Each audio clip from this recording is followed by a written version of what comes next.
오르는 불량률과 소니, 파나소닉 등 글로벌 선두업체의 노하우를 따라가기에는 후발업체인 삼성으로서는 벅찼습니다. 2류 내지 2.56. 잘 해봐야 1.56까지는 갈 수 있을지 모르겠다. 그러나 1류는 절대, 내 말에 절대라는 용어를 여간해서 잘 안 써요. 절대 안 된다는 얘기예요. 지금 안 변하면. 바꾸려면 철저히 바꿔. 극단적으로 얘기해. 농담이 아니에요. 마누라 자식 빼는 건 다 바꿔봐.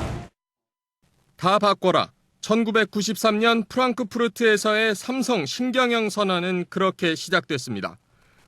그로부터 20년, 29조 원이던 삼성그룹 매출은 13배, 세전이익은 47배 뛰었습니다. 시가총액은 44배로 수출은 15배 성장했습니다. 안녕하세요. 품격경영개론 권혜진입니다. 오늘은 1993년에 이건희 회장의 이제 역사적인 경영으로 시작을 했는데요. 영상 중간에 보면은 이제 휴대전화 화형식이 있었습니다. 근데 유심히 보신 분들 거기에 표준 미준수라고 쓰여져 있는 거를 아마 보셨을 텐데요. 오늘은 그 문제에 대해서 짚어보려고 합니다. 표준을 지키지 않은 거, 그냥 일하기 위해서 만들어 놓은 약속을 지키지 않는다는 거, 되게 간단한 문제입니다. 지켰느냐 안 지켰느냐, 그 문제에서 우리가 그냥 3류에 머무르느냐 아니면은 간신히 2류, 1.5류에라도 도달할 수 있느냐, 그 절박한 문제가 바로 거기에 달려 있었는데요. 이 문제를 우리가 과연 해결을 했느냐 하는 점을 오늘 좀 다뤄보려고 합니다.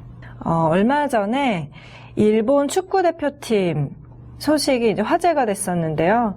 일본 축구 대표팀의 라커룸은 아시안컵에서도 화제가 됐다라는 뉴스가 이제 우리를 좀 부끄럽게 했습니다. 그 내용은 무엇이냐면 이 자료 사진을 보면서 이제 읽어볼게요. 2019년 2월 1일 열린 UAE 아시안컵 결승전에서 일본은 카타르에 1대3으로 패했다. 졌는데도 불구하고 일본 축구 대표팀의 라커룸 사진은 정말 믿을 수 없을 정도로 깔끔하게 정리가 되어 있었습니다. 근데 그뿐만이 아니라 감사합니다라는 메시지를 영어, 아랍어, 일본어로 남기고 그 자리를 떠났었습니다. 근데 2018년 7월 러시아 월드컵에서도 어땠냐면은 16강전에서 벨기에한테 2대3으로 역전패를 당했는데 의연하게 그 팀의 품위를 지켰고, 이제 당시에 이제 이파의 총괄 책임자가 트위터를 통해서 일본 대표팀 라커룸 사진을 공개한 게 바로 이겁니다. 이때도 선수들은 깨끗하게 라커룸을 청소하고 스파시바라고 이제 러시아어로 감사합니다라는 메시지를 남기고 떠났죠. 네, 이렇게 된 모습을 보고 보통 우리는 우리나라 어떤 그 시민의식과 일본을 비교하는데 이제 그치는데요. 일본 선수들이 이렇게 남들이 보지 않는 곳에서 또 기본적인 매너를 지키고 떠나는 것이 이렇게 주변 사람들의 귀감이 되고 칭찬을 하게 되고 또 그 소문이 그들의 친구를 통해서 퍼지고 하는 그런 원리, 그게 우리가 어떤 SNS나 방송을 통해서 접하는 것 그 이상의 파급 효과를 주고 있다라는 것을 오늘은 좀 집중했으면 좋겠습니다. 이 정도면 괜찮겠지, 그냥 이건 뭐 별 문제 안 될 거야 라고 우리가 방심하고 넘어가는 것들이 바로 우리 주변에 어떠한 파급력을 미치는지에 생각이 닿는 게 중요한데요. 우리는 매년 뭐 한강 시민공원이 매일 밤 쓰레기장으로 이제 바뀌는 모습들, 그리고 뭐 해운대라든지 이런 유명 휴양지가 매년 쓰레기로 몸살을 앓고 있는 것을 우리는 매년 지금까지 반복하고 있습니다. 며칠 전에는 이제 마이크가 켜져 있는지 모르고 이제 복지부동의 관료들이 문제다라는 발언을 해서 좀 문제가 된 이제 우리나라의 리더들의 모습이 좀 화제가 되었었는데, 남들이 보지 않을 때 공인인 내가 어떻게 행동해야 되는지에까지 생각이 미치는 게 얼마나 중요한가. 바로 이 점을 우리가 의식을 하고 사는가 아닌가가 바로 기본적인 우리의 어떤 인격, 그리고 나아가서는 어떤 국민의 품격을 결정한다는 것. 아무리 강조해도 지나치지 않은 것 같습니다. 그러면 이런 남들이 보지 않을 때 어떻게 하느냐를 기준으로 사람을 제가 좀 간단하게 오늘은 분류를 좀 해보겠습니다. 리더의 자격을 알아보는 법이라고 제가 정리를 해봤는데요. 그냥 간단합니다. 보는 사람이 있을 때, 그리고 보는 사람이 없을 때 어떻게 행동하는가. 보는 사람이 있을 때 그 행동이 엉망인가 훌륭한가. 바로 이걸 주목하자는 건데요. 보는 사람이 있을 때, 남들이 볼 때 어떻게 행동하느냐. 남이 보면은 아무래도 남의 시선을 의식하게 되니까 조심을 하게 되죠. 그런 경우에는 그런 사람은 그 행동하는 이유가 무엇인가를 자세히 보면 될 것 같습니다. 그게 정말 단순히 남들이 봐서 그렇게 행동하는 건지 아니면 자기가 진심으로 그게 중요하고 편안해서 그렇게 행동하는 건지를 살펴보면 될 겁니다.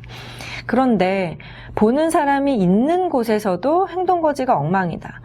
해수욕장이라든지 이런 시민공원이라든지 또 공공장소에서 우리가 보여주는 모습들, 보는 사람이 있는데도 그렇게 행동하는 것은 리더로서는 완전히 빵점인, 완전히 퇴출시켜야 될 인물이 바로 그런 데 해당되는 거겠죠.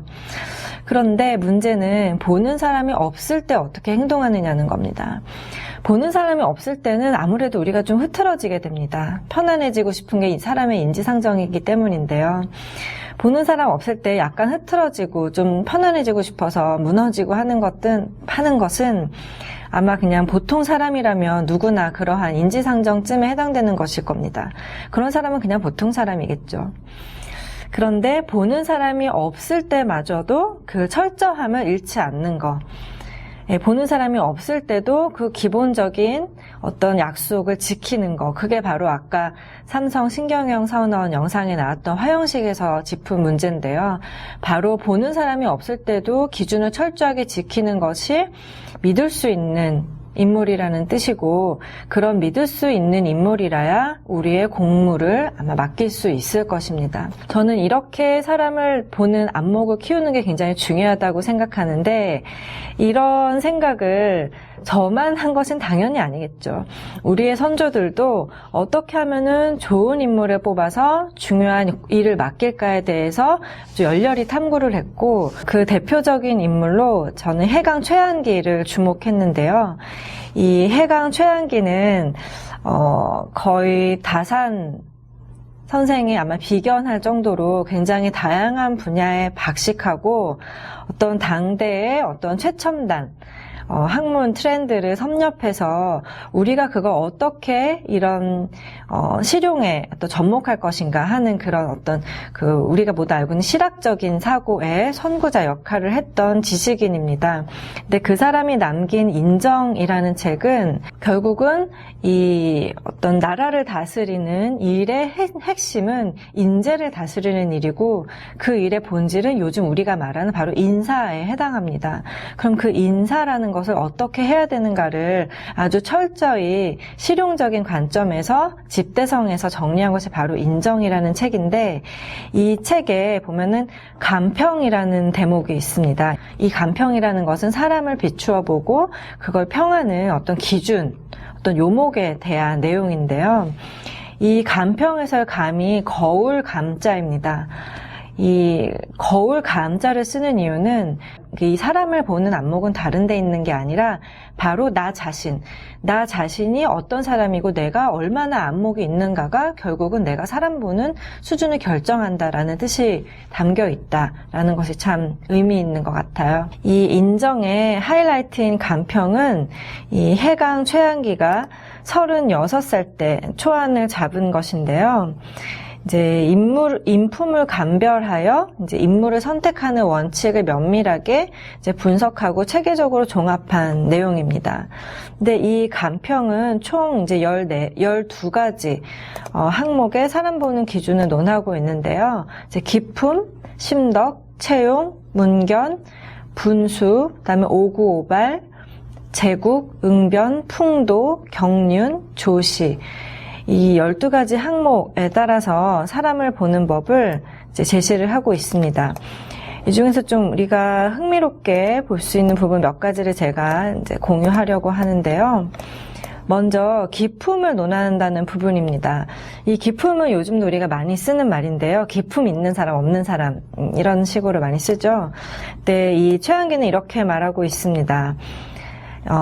사람이 태어날 적에 건부, 건은 이제 하늘의 기운 의미하는데 하늘 같은 기운, 그 다음에 곤무, 땅의 기운, 이 땅의 어머니의 기운을 받고 태어나기 때문에 이것을 기품이라고 한다라고 해설하고 있습니다. 기에는 춥고 더우며 따뜻하고 시원한 것이 있고 품에는 많고 적으며 가볍고 무거운 것이 있기 때문에 이른바 기품에도 강하고 약하며 맑고 탁한 구별이 있다고 말하고 있습니다. 그래서 이 강약 청탁의 이제 개념을 보면요. 강은 이런 뜻이라고 합니다.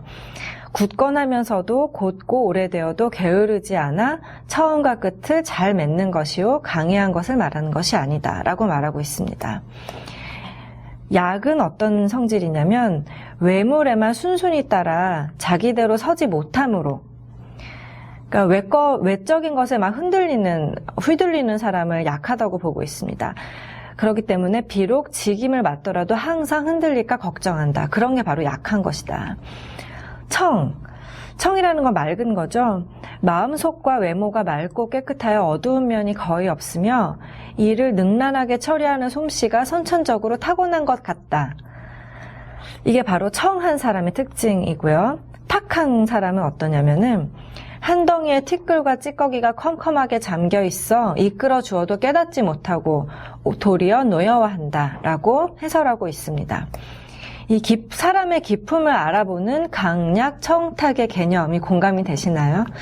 요즘도 우리가 많은 인간관계를 일상적으로 겪으면서 이제 사람에 대해서 체험적으로 느끼는 그런 부분들을 좀 아주 명료하게 정리해주고 있죠. 이번에는 심덕, 마음의 덕, 그 마음이 어떠한 다움을 지니고 있냐에 대해 논한 부분을 살펴보겠습니다. 이 심덕이란 마음이 얻은 것을 말한다고 합니다. 선한 일, 좋은 일, 훌륭한 일을 말합니다. 이 훌륭한 일을 위해 노력하기를 오랫동안 지속하면 선함을 얻게 되고 악한 일에 젖어들기를 오래 하면은 악을 얻게 된다고 해설하고 있습니다. 그래서 이 심덕을 알아보는 기준은 성의 순박이라고 이제 정리하고 있는데요. 이 성은 열렬하다는 뜻입니다. 아주 열과 성의를 다해 노력한다라는 그런 느낌을 떠올리시면 되는데요. 이 성을 이제 진실하여 속임이 없고 행동이 정직하다. 그 진실은 어떠한가 하면 산처럼 고요하고 흐르는 물처럼 활기차다. 네, 산처럼 고요하지만 흐르는 물처럼 활기차다.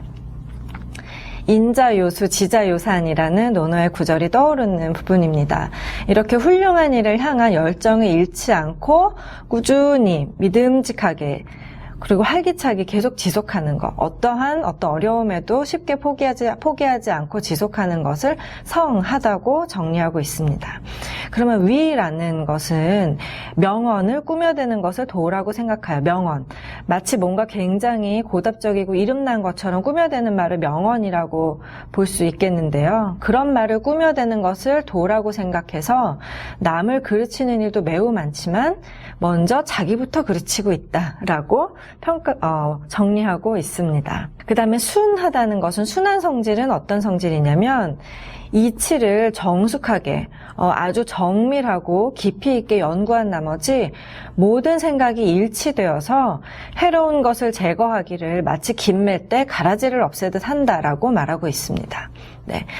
이게 바로 순하다는 거. 그러니까 순이 우리는 보통 이제 남한테 고분고분한 거를 순하다고 알고 있는 경우가 많은데 순은 그런 게 아니라 잡되거나 어떤 거짓된 것이 섞이지 않은 것을 순하다고 하는 것이죠. 그럼 박은 어떤 의미냐? 마음은 마치 원숭이와 같고 뜻은 말 같아서 선과 악을 구별하지 못하는 것을 박하다고 본다고 하고 있습니다. 처세는 어떻게 하는가 하면 경우에 따라 이랬다 저랬다 한다. 그런 사람을 바로 박하다고 평가하고 있습니다. 지금 제가 예시적으로 이제 설명해드린 것처럼 이 해강 최양기가 사람을 알아보는 기준을 논한 것은 우리가 지금까지 이제 품격 경영의 핵심이 뭐고 그게 우리의 일상적인 행동 거지와 일하는 방식에 어떻게 나타나는가를 살펴본 것과도 일맥상통하는 바가 있습니다. 그래서 오늘은 제가 짧게 이 좋은 사람을 알아보는 기준을 우리 조상들은 어떻게 생각했는가, 그리고 우리가 지금 절체절명의 과제인 정말 우리가 인류로 도약할 수 있는 원동력을 어디서 찾을 것인가, 그것은 결국 어려운데 먼데 있는 것이 아니라 기본을 철저하게 지키는 그런 마인드와 태도를 정말 열렬하게 유지하는 데 있다라는 것과도 연결된다라는 것을 오늘 함께 살펴보고 싶었습니다. 네, 오늘의 품격경영 개론 여기까지 마치겠습니다. 고맙습니다.